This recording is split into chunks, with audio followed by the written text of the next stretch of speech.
জ্বর ও মাথা ব্যথা অনেকের ক্ষেত্রে দেখছি এই সমস্যা শুরুর প্রথম থেকেই অ্যান্টিবায়োটিক খাওয়া শুরু করে দিচ্ছেন, সেটি কি আসলে যুক্তিসঙ্গত কিনা?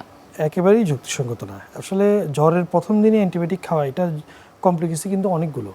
দেখেন আপনি, এক নম্বর কমপ্লিকেসি হচ্ছে যে আপনার আসলে বেশিরভাগ রোগই তো বর্তমানে ভাইরাল। অ্যান্টিবায়োটিক মানে anti means against, bias means bacteria. Antibiotic কাজ করে ব্যাকটেরিয়া অ্যাগেনিস্টে।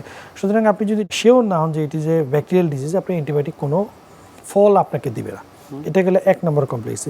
সেকেন্ড কমপ্লিকেসি হচ্ছে প্রায়শই হচ্ছে কি আপনি অ্যান্টিবায়োটিক শুরু করলেন, 2-3 দিন খেলে ডাক্তার কাছে গেলেও ডাক্তার বললো যে এটা অ্যান্টিবায়োটিক লাগবে না। তখন হচ্ছে কি আরেকটা কমপ্লেক্সিটি ডেভেলপ করতেছে, ওই অ্যান্টিবায়োটিকের কিন্তু আপনি রেজিস্ট্যান্স ডেভেলপ করতেছে। দেন ওই অ্যান্টিবায়োটিকটা যখন আপনার শরীরে প্রয়োজন, তখন কিন্তু এই অ্যান্টিবায়োটিকটা ডাক্তাররা দিলেও কিন্তু তেমন একটা ইফেক্টিভ হচ্ছে না। নিশ্চয়ই। এছাড়া অ্যান্টিবায়োটিক কিন্তু আপনার রোগের কোর্সকে আরও কমপ্লিকেটেড করে দিতে পারে। সুতরাং জ্বর হলে অ্যান্টিবায়োটিক এটা কোনো কাজের কথা না। জ্বর হলে আপনি জ্বরের কারণ নির্ণয় করার চেষ্টা করুন এবং সেই কারণ অনুযায়ী চিকিৎসা করুন।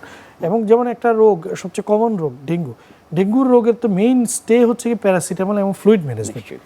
ফ্লুইড আপনি অ্যাকুরেটলি ম্যানেজ করলেন কিনা সেটাই হচ্ছে কি আপনার ফিজিশিয়ান হিসেবে মূল চ্যালেঞ্জ। অ্যাকুরেট ফ্লুইড ওরাল ফর্মে হোক, আইভি ফর্মে হোক, সেটা হচ্ছে মূল চ্যালেঞ্জ। এখানে আপনি অ্যান্টিবায়োটিক কী দিলেন, স্টেরয়েড কী দিলেন, সেটা কিন্তু কোনো ম্যাটার না। ডেঙ্গুর ক্ষেত্রে মাথা ব্যথা কতদিন স্থায়ী হতে পারে?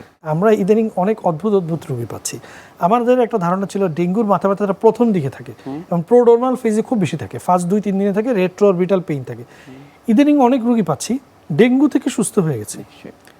মাথা ব্যথা, এক ধরনের মাথা ব্যথা তার একদম 10-15 দিনে 1 মাস পর্যন্ত আছে, ডাল একিং মাথা ব্যথা। এটা নিয়ে তারপর আমি অনেকগুলো স্টাডি পড়লাম, দেখলাম অনেকগুলো পাবলিকেশন আছে। ডেঙ্গু কিন্তু ভাস্কুলার যে আর্কিটেকচার এবং ভাস্কুলার যে স্ট্রাকচার, এগুলোতে কিছুটা অল্টারেশন করে এবং এনজিওজেনেসিসও অল্টারেশন করে। সেই কারণে ডেঙ্গুর শেষে এক ধরনের ডাল একিং হেডেক, এটা 2 উইকস থেকে 6 উইকস পর্যন্ত থাকতে পারে। এবং এই ক্ষেত্রে কিন্তু এমিটিপটালিন, প্রোপানল এই জাতীয় কিছু ওষুধ লং টাইমের জন্য 1.5 মাস 2 মাস দেওয়ার কিছু রিকমেন্ডেশনও আছে।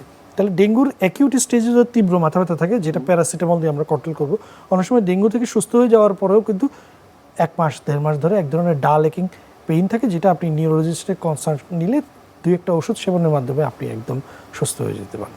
মাথা ব্যথার এই সমস্যাটি আপনারা ফলো আপ কিভাবে করে থাকেন? আসলে মাথা ব্যথা যদি হয়ে থাকে, জ্বরের সাথেই মাথা ব্যথা হলো, কিন্তু আমাদেরকে দেখতে হবে যে মাথা ব্যথার কোনো ব্যাড সাইন আছে কিনা। ব্যাড সাইনের মধ্যে ফার্স্ট হচ্ছে বমি, সেকেন্ড হচ্ছে তার লেভেল অফ কনসিয়াসনেস, সে অজ্ঞান হয়ে যাচ্ছে কিনা, 3 নম্বর হচ্ছে ফোকাল নিউরোলজিক্যাল সাইন, তো কোনো হাত পা অবশ হয়ে যাচ্ছে কিনা। এগুলো থাকলে আমি খুব দ্রুত চিন্তা করবো যে তার ব্রেইনের কোনো রোগ হয়েছে। তখন আমি কিন্তু ব্রেইনের পরীক্ষায় চলে যাব।